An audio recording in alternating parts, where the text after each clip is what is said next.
this part we'll see how you can record your PC screen using Filmora. So to do that, simply click on this record option here and click on record PC screen.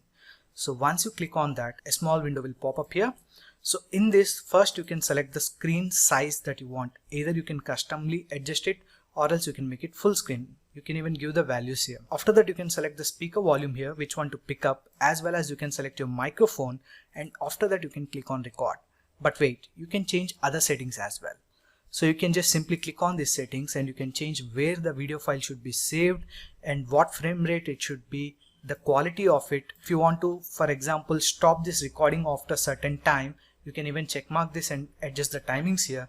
As well as if you want the mouse cursor to be recorded or not, you can even check that. As well as if you want to just play mouse click sound, you can check it or else you can remove it. Pause or resume it, you can just change the shortcut here as well.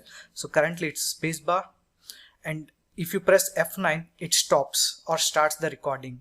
You can customize all these things. For example, if you also want to record a camera for the stream, you can check this option. So if you hit start, it starts recording your PC screen or laptop screen, whatever it is. And once you hit F9 from the keyboard, as the shortcut was F9, it stops recording. And now you can see that the recorded video is here now. So I'll just simply close it. I'll just pull this to the timeline here. Don't change. And now let's check out. And once you hit F9 from the keyboard, so you can see that the video has been recorded. So that's it for this video. Thanks a lot.